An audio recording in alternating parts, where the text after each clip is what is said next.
Hello everyone. आज हम बात करेंगे एक इम्पोर्टेंट टॉपिक के बारे में जो कि है रिसर्च। और स्पेसिफिकली हम ओरल हेल्थ रिसर्च के बारे में बात करेंगे। तो ये टॉपिक जो है वो स्टूडेंट्स के लिए काफ़ी इंपॉर्टेंट है और यूज़फुल भी है। तो एकदम एंड तक आपको ये टॉपिक अच्छे से देखना पड़ेगा। ठीक है। तो सबसे पहले हम बात करते हैं इंट्रोडक्शन के बारे में। ठीक है, इंट्रोडक्शन में मेनली हमें देखना है कि रिसर्च का मतलब क्या होता है। ठीक है। तो सबसे पहले रिसर्च का मतलब समझते हैं। तो रिसर्च की डेफिनेशन जो बुक में दी हुई है वो है the continual search for truth using scientific method.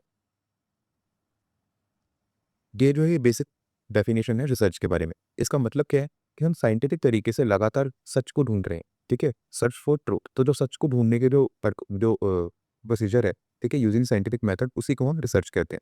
अब रिसर्च के 5 बेसिक स्टेप्स होते हैं। 5 स्टेप्स। तो 5 स्टेप्स कौन कौन से होते हैं रिसर्च को? सबसे पहले होता है एक प्रॉब्लम ढूंढना। ठीक है। तो इसमें क्या होगा? A problem in need of solution. यानी कि सबसे पहले हम प्रॉब्लम ढूंढेंगे जिसके ऊपर हमें रिसर्च करनी है। फिर उसके बाद क्या होगा? उसके बाद हम डाटा कलेक्ट करेंगे। उस प्रॉब्लम से रिलेटेड हम एविडेंस कलेक्ट करेंगे, डाटा कलेक्ट करेंगे। यानी कि कलेक्शन है डाटा एज एविडेंस। फिर तीसरा स्टेप होता है कि उसमें हम जो डाटा हमने कलेक्ट कर लिया उसको ऑर्गेनाइज करेंगे, क्लासिफाई करेंगे और एनालाइज करेंगे। यानी कि एक लॉजिकल पैटर्न में उसको सेट किए रहेंगे। ठीक है। तो थर्ड पॉइंट क्या हो गया? Organisation, classification and analysis of evidence in the logical pattern. फिर फोर्थ स्टेप हमारा क्या होगा? फोर्थ स्टेप में हम क्या करेंगे कि जो रीजनिंग और स्टैटिस्टिकल मेथड है उनको यूज़ करेंगे और उस डाटा को हम समझेंगे। जो हमने डाटा कलेक्ट किया है उसको रीजनिंग और स्टैटिस्टिकल मेथड्स का यूज़ करके हम उस डाटा को समझेंगे। यानी कि use of reasoning and statistical analysis to solve problem according to evidence collected. और फिर लास्ट स्टेप क्या होता है हमारा? लास्ट स्टेप ये होता है कि हम जो भी हमने प्रॉब्लम को समझ लिया, डाटा कलेक्ट कर लिया, डाटा को एनालाइज कर लिया, फिर उसको अच्छे से स्टैटिस्टिकल और एनालिटिकल मेथड के थ्रू हमने प्रॉब्लम का एविडेंस ढूंढ लिया। ठीक है। अब जो एविडेंस हमें मिला है उसके हिसाब से हमें प्रॉब्लम को सॉल्व कर लिया। ठीक है। तो यानी कि फाइनली क्या होगा? हम एक कंक्लूजन ड्रॉ करेंगे।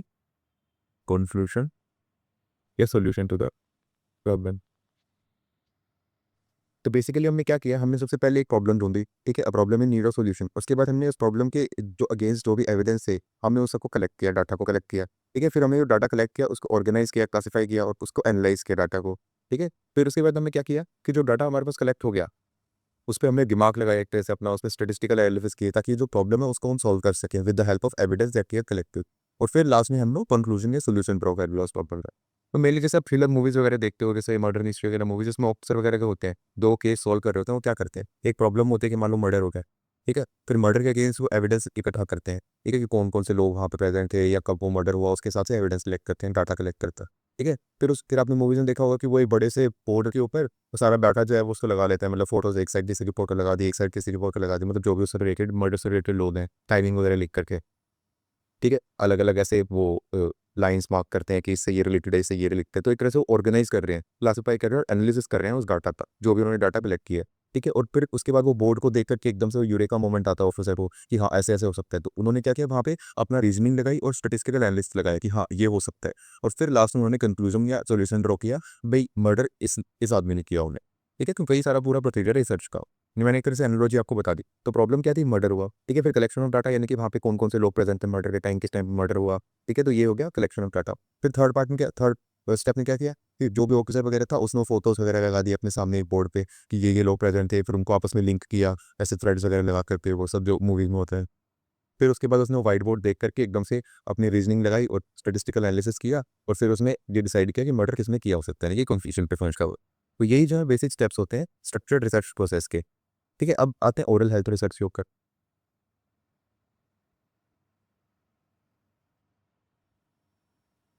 तो ओरल हेल्थ रिसर्च का क्या मतलब होता है?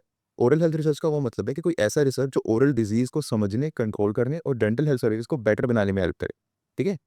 इनकी ओरल हेल्थ रिसर्च का क्या मतलब होगा? कोई ओरल डिजीज़ है, उसको हम समझ रहे हैं, ठीक है? फिर उसको कंट्रोल करने की कोशिश कर रहे हैं और फिर उसको जो डेंटल हेल्थ सर्विस है, उसको बेटर बनाने में जो रिसर्च हमें हेल्प करती है, वो ओरल हेल्थ रिसर्च हो गई, ठीक है? अब ये रिसर्च जो है वो लैब में हो सकती है, क्लिनिक में हो सकती है या फील्ड लेवल पे हो सकती है। लैब में कैसे होगी? कोई मान लो मेडिसिन वगैरह हम नई बना रहे हैं, ठीक है? तो वो एक तरह से लैब रिसर्च हो गई। क्लिनिक में क्या होता है, सपोज़ हमने नई सीमेंट मान लो इंट्रोड्यूस करी और फिर उस सीमेंट को हम क्लिनिकल ट्रायल्स कर रहे हैं पेशेंट के ऊपर, तो एक तरह से क्लिनिकल रिसर्च हो गई। और फील्ड लेवल पे हम कर सकते हैं, जैसे पानी में फ्लोराइड लेवल हम चेक कर रहे हैं ज़्यादा करके, कि जहाँ पे क्लोराइड प्रेजेंट है पानी है, वहाँ पे लोगों की केरीज कम हो रही है, जहाँ पे क्लोराइड नहीं है प्रेजेंट, वहाँ पे केरीज ज़्यादा हो रही है। तो एक तरह से फील्ड लेवल पे रिसर्च हो गई।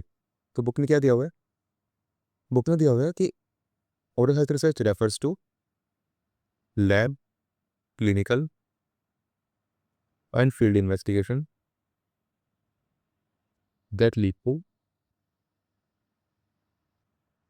improvement in the control of oral disease and healthcare delivery.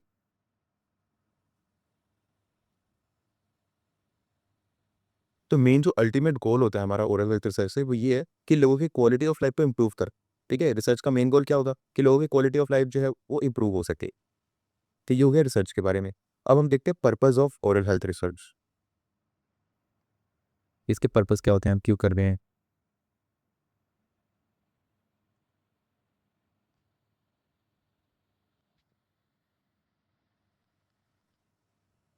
इसमें सबसे पहला पर्पस है पब्लिक की ओरल हेल्थ को प्रमोट करना।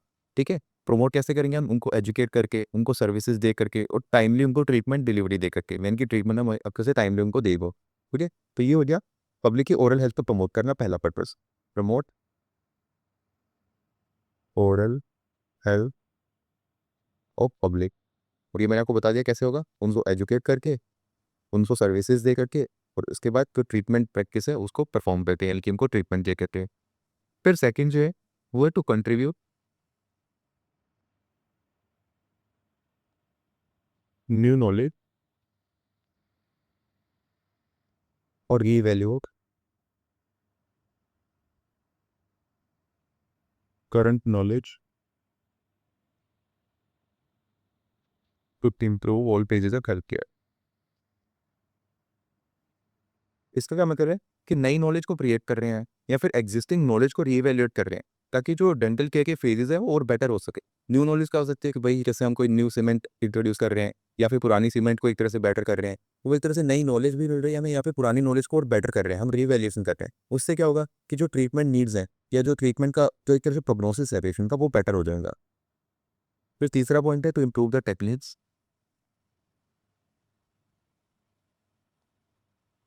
And practices.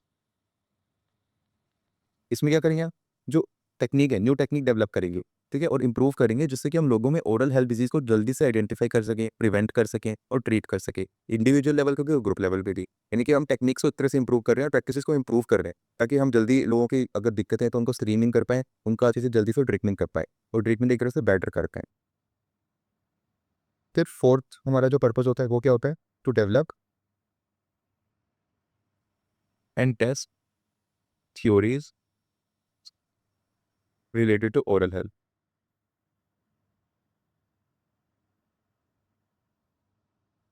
इसमें क्या करेंगे? हम थ्योरीज़ डेवलप करेंगे और फिर उनको टेस्ट करेंगे। जैसे कि ओरल डिज़ीज़ कैसे बनती हैं, उनका क्या प्रोसेस होता है, उन पे कैसे काम किया जा सकता है कि उनको ट्रीट करने के लिए उन पे क्या किया जा सकता है, कि ये पर्पज़ होता है। और फिर फाइनली एक पर्पज़ होता है to identify and solve problems indigenous